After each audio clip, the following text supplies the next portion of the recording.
Listen up, get ready, I'm not gonna take no more. There's a revolution, a revelation going on in my soul. Buckle up, get ready, we're not gonna sit back. Okay, welcome back to Live from the Heartland for the week of July 29th in the year of 2023. And it really brings me a lot of pleasure to bring on someone who I met at the Jazz Record Mart probably in 1962 when I was a young guy exploring Chicago. The one, the only, much heralded great blues harmonica player, Charlie Musselwhite, all the way from Mississippi. Good morning to you, Charlie. Good morning. How y'all doing? We're doing good. How is it down in Mississippi? I know it's been hot, and I'm not sure how the politics are these days down there. Well, the Delta's blue. In a red state, the Delta's blue. Right on. And it hadn't been uncomfortable here at all. It gets in the 90s, and there's always a breeze, but it's really comfortable, very comfortable. Are you living in the town where you were born, or you got a new place? No, Clarksdale. I was born in Kosciuszko in the hills. Aha. But I had 3 uncles that lived here, and I used to visit here often when I was a kid. So some of my earliest memories are from around Clarksdale and Friars Point. My mom grew up in Friars Point, which is just down the road here on the Mississippi River. And I'm right on the Sunflower River. Oh, what a nice name. Yeah, I get the country in the back and town right in front. I can walk anywhere downtown in a few minutes. Is this your permanent home these days? Did you ever live in California or any other places? I had a home in California, and the fires kept coming every year and more, getting closer. And the last time, if the wind hadn't changed direction, I might have gotten burned out. And I told my wife, we better sell this house while we still have a house to sell. And we already had this brick building here in Clarksdale, so we shipped everything out here, and that's home. Well, when I'm looking up information on you, it talks about you're born in Mississippi, then you lived in Memphis, and then you came to Chicago, and you were part of a kind of a great transition in the music world when the young guys like you, Mike Bloomfield, a whole lot of other people were learning from the masters. And I wondered if you could talk a little bit about that time in your life when you showed up in Chicago and you were hanging out with Bloomfield and probably Corky Siegel, Schwall, those guys, and Butterfield. What was it like back then? Well, first of all, I had gotten started playing in Memphis, and I'd met a lot of the real old timers around the Beale Street area, like Will Shade and Furry Lewis and Earl Bell and a lot of guys. And I didn't have any goal to be a musician or be on stage or anything. I just loved the music, and they were all real welcoming to me and flattered that I would seek them out and hang out with them and learn guitar and harmonica. So when I went to Chicago, I already had this background, but I didn't know a thing about Chicago. I didn't know there was a big blues scene there. All I knew was a big city way up north with a lot of factory work that paid good and had benefits, and it was just way better. So like thousands of other people leaving the South looking for a better job, that's the only reason I went to Chicago. But I was lucky that the first job I got was a driver for an exterminator, and I drove all over Chicago. And so I got to learn the city real fast, and I saw all these posters and signs in the windows of bars. I remember seeing the Elmore James Tuesday night, and I remember going down 43rd, passing Pepper's Lounge, and there's Muddy Waters painted on the front. I thought, wow, this is fabulous. All my blues heroes that I had records of were right here in Chicago. So right away, I started hanging out in all the clubs, and I wouldn't go around, holding up a harmonica saying, "Can I sit in?" I didn't even tell anybody I played. I was just coming from Memphis. I already knew how to drink, so I just fit right in the crowd. And I would sometimes request tunes or something, but I wasn't trying to get on stage, and I had no goal to do that. I just loved the music. I was just there to hang out. But what happened was a waitress I got to know real well. I'd played harmonica for her, and she told Muddy, "You ought to hear Charlie play harmonica." And I was like, "What? He plays harmonica?" And then Muddy insisted I sit in, and that changed everything. And other musicians heard me sitting in with Muddy and started offering me gigs, and boy, that got me focused. You're going to pay me to play harmonica? A ticket out of the factory. So, what are some of the places you remember playing? You mentioned Pepper's Lounge. I don't think I ever got there, but as a young guy in over those early years in the 60s, I remember going to the Blue Flame at 39th and Drexel. I also remember there was a scene developing at Big John's and on the north side. How did you meet the other, let's just say right out there, the other white guys who were coming on the scene? Well, the thing about Big John's was me and Big Joe Williams were living in Old Town. Right? Was he the guy with a 9-string guitar? Yeah, he wrote "Baby, Please Don't Go." Yeah, I remember him. He knew Robert Johnson and Charlie Patton and all those guys. He was from an era before Muddy and Wolf and all Sonny Boy. So we're rooming behind a record store called the Old Wells Record Shop near Schiller and Wells. And up the street was just a neighborhood bar called Big John's. And they knew that Big Joe lived down the street. And I think they kind of thought he was some kind of a folk singer or something. They didn't really know what they were getting into. But they asked him to come up and play. I think it was the 4th of July. So, and Joe asked me to play with him like he often did. And we went up there and played, and they did so much business, sold so many drinks. They said, "Just come on back tomorrow night," And we kept playing, and they kept selling more drinks, and business was really good. And it turned into a regular gig. And Mike Bloomfield started coming around, and there was an old upright piano there, and he asked Joe if he could play the piano, and Joe said, "Yeah." So after a while, Joe had to leave town for some reason. He always was coming and going. And when he left town, Mike and I got a drummer and a bass player, and just kept the gig going.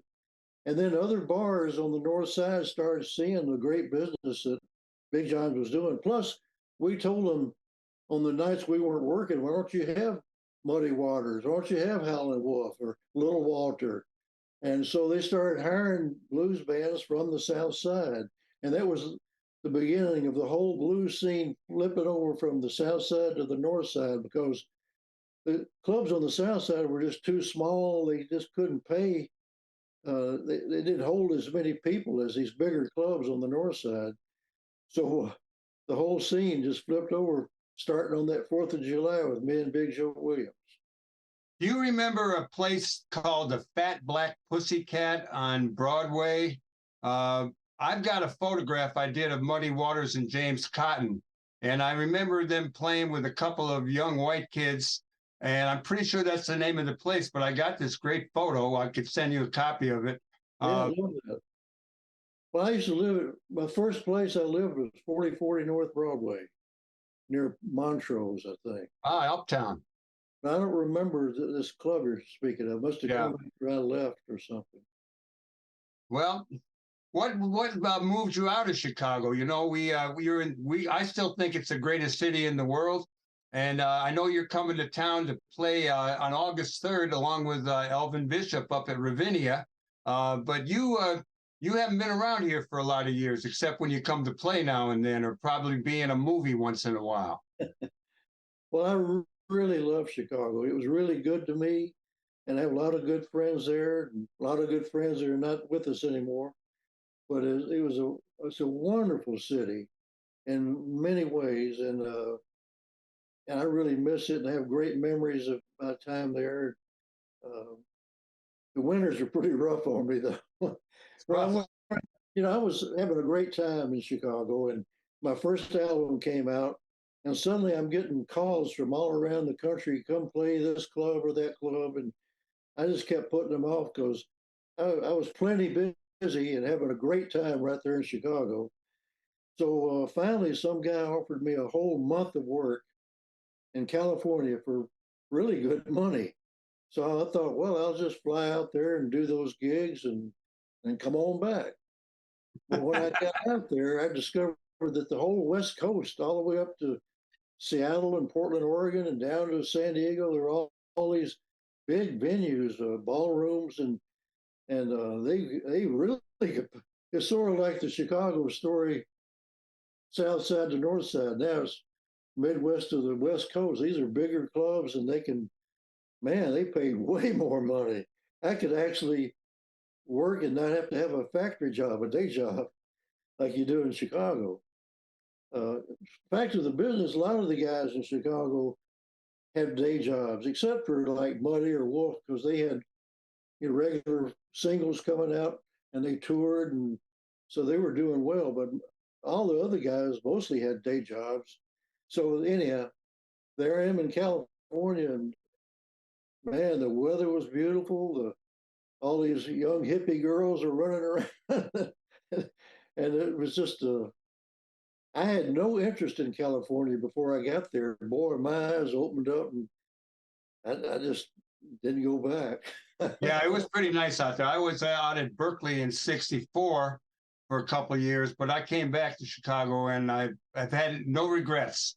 Let me ask you, Charlie, a little bit about the evolution of the blues scene. You were around with the sort of the passing of the torch, or the inclusion of the younger, in this case, white kids. And I remember being stuck in a blizzard in Gary, Indiana, in probably '67, I think it was.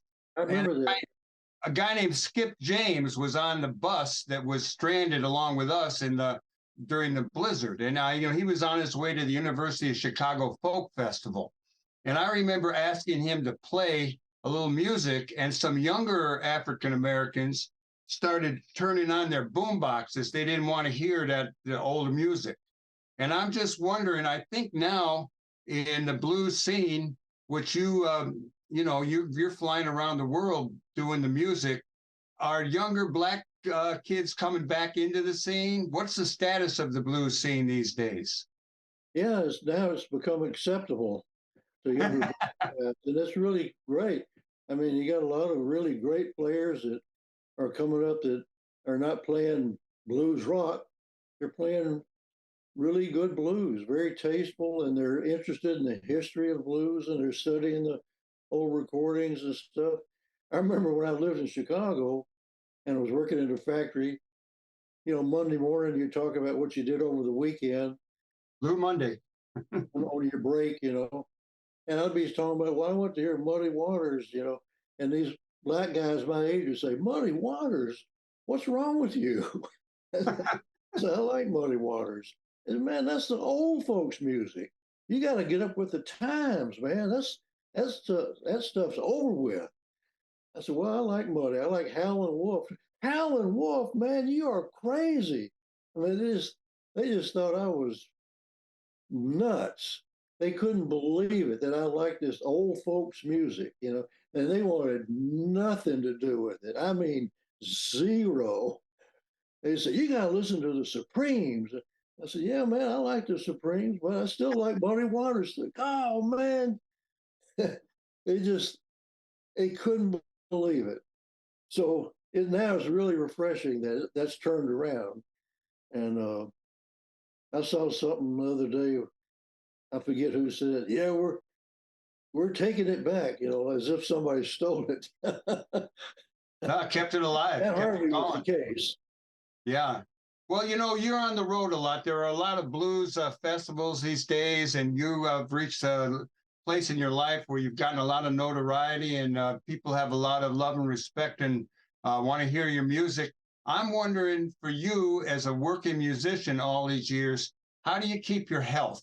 What kind of regimen do you have on the road? How do you stay healthy?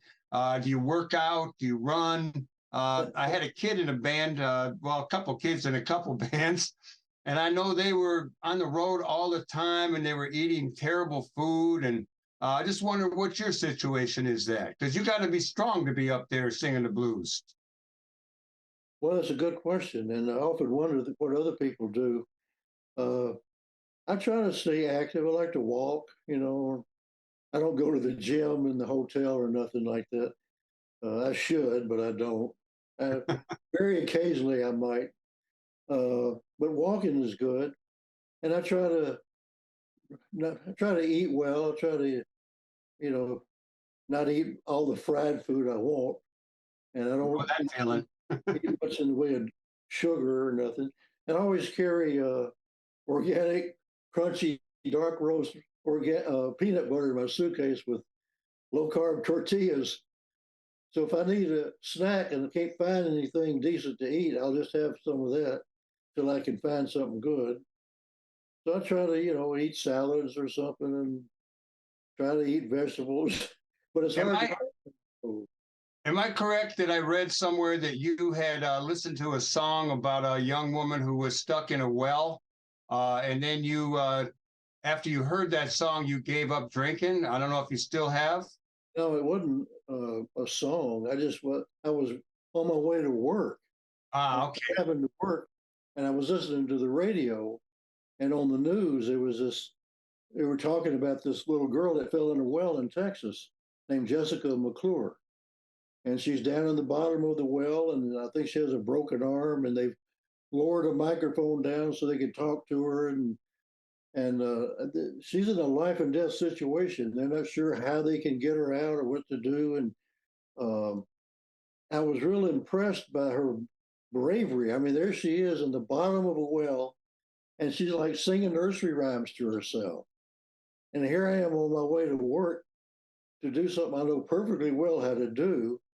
And I've been toying with this idea of not drinking and I couldn't figure out how to quit for some reason. It sounds odd to say, but I just never been on a stage sober. And, if you're drinking, being in the spotlight, everything's okay. And I didn't like being in the spotlight all that much. But kind of like a prayer for her, I said, I ain't drinking until they get her out of the well. And I didn't say I was quitting drinking. I just said I wasn't going to drink till they got her out. It took them about 3 days. And in that 3 days, that I was out of the well too. I just never had another drink after that. Well, congratulations. I know it's a struggle. I confess to drinking a little tequila along with my weed, but I think the drinking can get rough, particularly in the music world. Uh, Charlie, I was looking at a long list of all your albums, and it's a little overwhelming. I'm still looking for my copy of Stand Back, but I did find Tennessee Woman. But I then noticed, and this is the week of the July 26th, which was the Cuban Revolution. And I read that you had done an album called Continental Drifter, and it was with some Cuban bands, and you were kind of branching out. And I just wondered if you could talk a little bit about doing that album and what it was like mixing it up with some Cuban musicians. Well, Eliados Ochoa is this group called Quarteto Patria. And we're really good friends to this day. And in fact, he has a new album out that just came out that I play on one track called West is the title of the tune. And I forget the title of the album.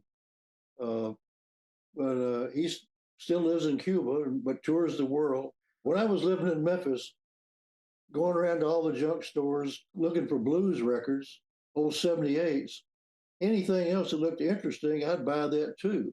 Nice. Just to hear what it sounded like. So I discovered a lot of music from around the world, like flamenco and rimbetica from Greece, and that had this feeling to it that reminded me of blues, this spirit. So I became open to music from around the world that had this feeling to it, like blues does. And this type of music from Cuba called traditional son, S-O-N, is what Quarteto Patria and Eliados Ochoa were playing. I mean, these guys didn't wear the ruffled shirts with the pants up to their armpits and playing bongos.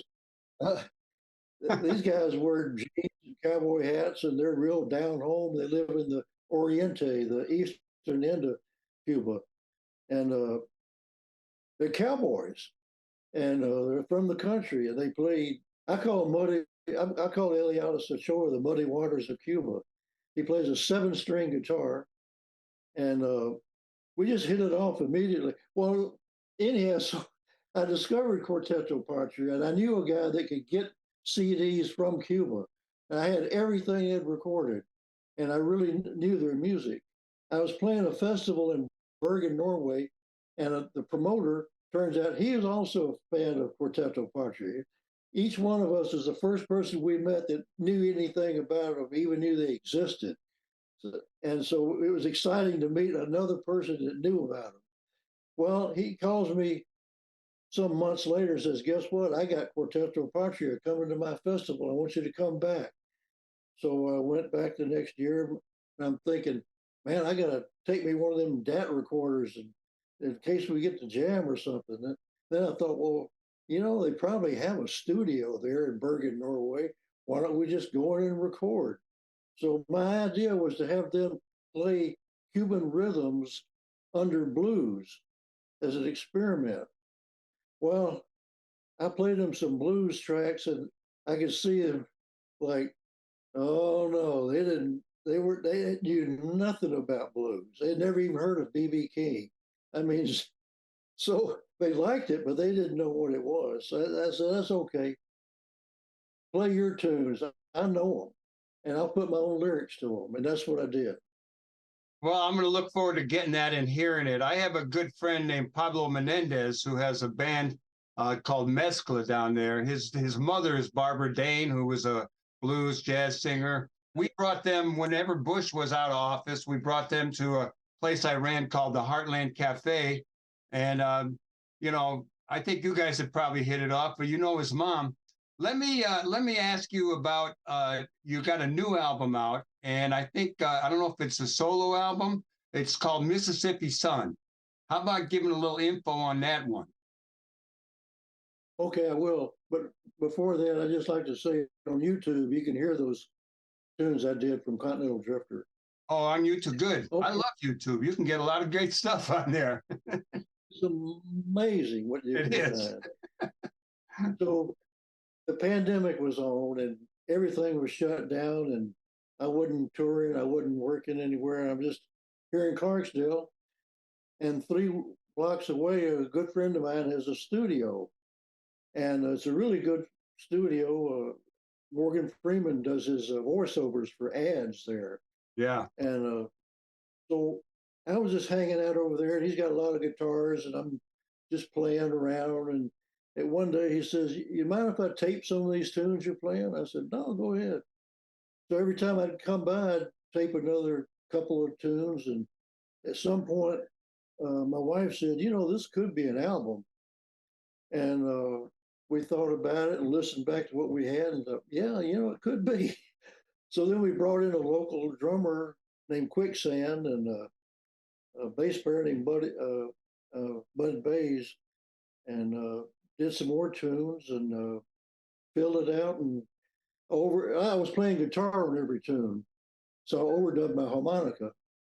And we sent it to Alligator, and they loved it. And I mean, they really loved it, and it got great reviews all over the world.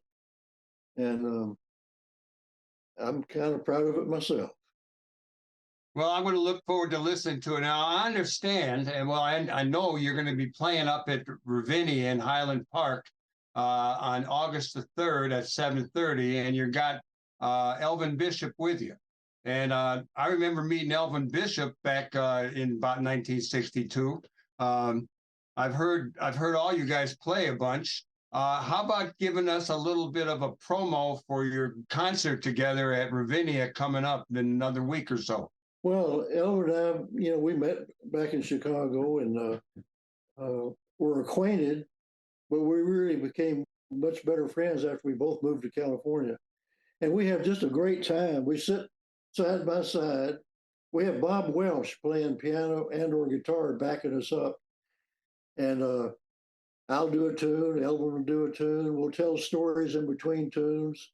Some of the stories, they're all amusing, but at the time, some of them weren't amusing. We just have a really good time, and we enjoy each other's company and each other's music, and we know the music so well we can play together just as easy as falling off a log, and we really resonate. And we have so much fun, the audience can't help but have fun. So it's a real good time. Well, I'm looking forward to seeing you on August 3rd and 7:30. It's going to be a great show. You know, Highland Park had a pretty heavy disaster with some shooting a while back. It'll be the first time I've visited, but it's a wonderful town. Ravinia is a wonderful setup and a great place. I want to ask you one more thing. I know that I heard that your mother and your dad both played instruments, and you've been playing now for a long time. And I think your family tradition goes on. You have a daughter, I understand, named Layla, who's down in New Orleans. Yeah. She's a singer, songwriter, a slide guitarist. How about a little promo and a shout out to your daughter? Well, we'll be on the legendary Rhythm and Blues cruise October, and Elvin and I will be there, and my daughter Layla will be there, and she has a new album out. She'll be selling her albums on her CDs on the cruise. It's going to be a really great cruise. She's doing really great. Well, I'm looking forward to hearing her too. You know, you have a real warmth. You emanate a warmth. You know, I was not sure. I says, I wonder what this guy's going to be like when I talk to him. But I'm really looking forward to not only seeing you next week, but talking to you some more. And I'm going to ask you as we close out this segment of the Live from the Heartland show for the 29th of July. If there's anything I didn't ask you that you would like to share with the masses who will be listening or viewing this segment.